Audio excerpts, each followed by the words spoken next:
Hello, this is the third video of my spoiler review of Luke Cage, and I figured it would be remiss if I did not talk about the battle that is happening between Luke Cage and Mariah Dillion, a.k.a. Black Mariah.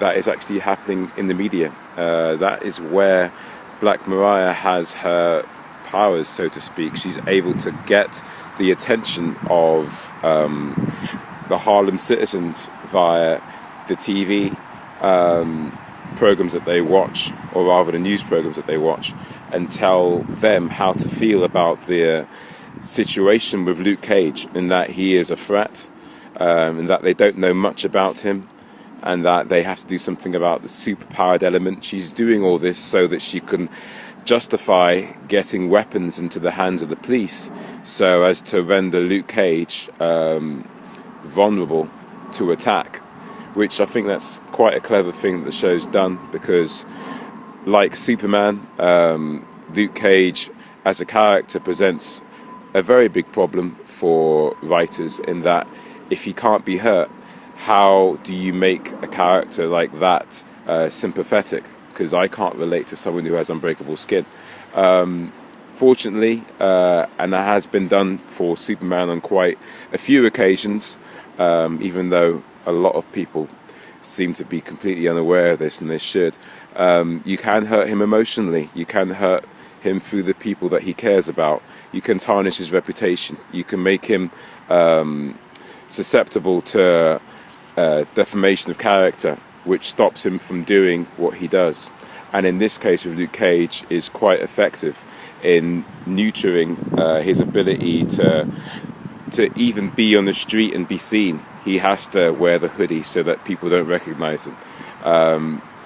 And I think that it's quite interesting in that Luke Cage has got a battle unlike, say, your mainstream Avenger, in that Captain America and Iron Man will always, even if they have certain constraints upon how they have to actually operate within the law and whatnot, they'll have the media pretty much on their side.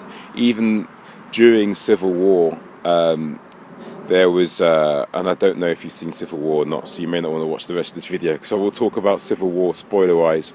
It's been out for some time now. Even though in Civil War they have to sign the Sokovia Accords, even though they have to bow to the public outcry about how they have to be controlled, essentially there are still toys being sold of these likenesses. There are still presumably comic books and cartoons and a whole meta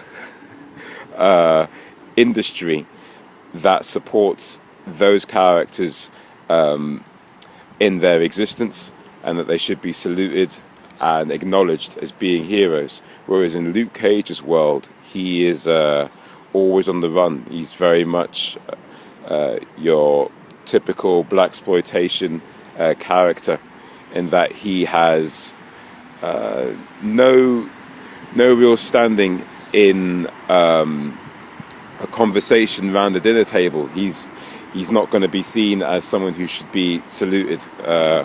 In that way, he's a bit of an anarchist amongst the superhero community. And I think, now that I've had some time to think about it, that's quite a novel aspect to his character and his place within the Netflix Marvel universe. Mariah Dillion is very, very shrewd in taking out Luke Cage's character to a point where she makes him, unfortunately for her, she makes him the underdog that people eventually root for, because there is that one time where Luke Cage decided, no, I'm actually going to take out Cottonmouth's main money reserve. I've forgotten the name of the building, but he takes that place out, and that becomes an urban myth for maybe those who don't know him, and for those who do live in Harlem, who are aware of how powerful Cottonmouth is. It's a very, very potent beginning to his folk tale, and in in a very obvious way, but it needs to be said. That is what essentially helps Luke Cage's media profile become something that he can definitely count on in the future. When he does come out of prison, I think that he will be seen pretty much like that boxer, American boxer who was wrongfully imprisoned, the Hurricane. If you've seen that movie starring Denzel Washington, then you know what I'm talking about. Luke Cage is playing the long game, not on purpose, but media-wise, he is making sure that people see him as someone who's been victimized by society, but has not necessarily succumbed to where society would have him end up. He's definitely moving forward, trying to help people, doing everything that Pop realized that someone with responsibility, someone with powers should actually take their life. I think Pop, has to be said, realized that having a place where people could feel comfortable was not necessarily the end game in terms of how you help the youngsters in Harlem, but it was definitely a beginning point, especially if people do truly get to know his backstory. They can realize they can turn their life around. So again, quite a few positives. I think this show has a really great idea. I just think that some of the execution in terms of typical story illogic could have been answered a lot more in the early stages. It wouldn't have been so difficult, and I'll offer alternatives because it's no good just saying something's bad. Have a remedy. I think they could have had various instances where Cottonmouth trying to kill Luke Cage didn't work simply because he was in some way inept with the new technology that he had, or in some ways he would maybe, even though he wants to kill Luke Cage himself, maybe he could trust some of the stooges that Cottonmouth, I've been talking about the wrong character. Sorry, my bad. Hold on. Even though Diamondback had like opportunities to kill Luke Cage, if he was inept with the new technology that he had and wasn't able to use it, then that could prevent him from killing Luke Cage. That would be cool.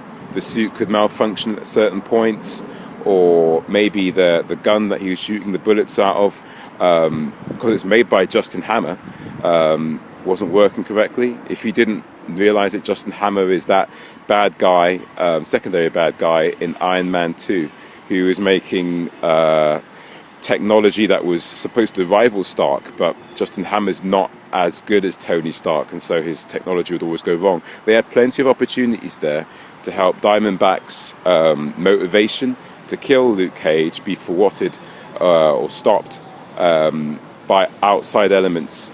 So yeah, that was my issue again with the show, which keeps coming up. I'm going to try and forget about it now. Sorry. Do I have anything else to say about Mariah Dillion's campaign? Not necessarily her, but it was nice to see Method Man talking about some of the obvious points in the show, because sometimes you do need characters to say these things, I think, that are inherent to the show's likability, in that, yes, Luke Cage isn't necessarily going to be seen as a hero, but he will be by those who he ultimately respects and fights for, i.e. the people of Harlem who deserve a chance. That it was important for them to see a black superhero. Yeah, so that was cool. Yeah, that's my big philosophical point on that. Again, I'm in Brockwell Park with sirens and whatnot, and at some point I'll have more things to share with you. Bye-bye for now.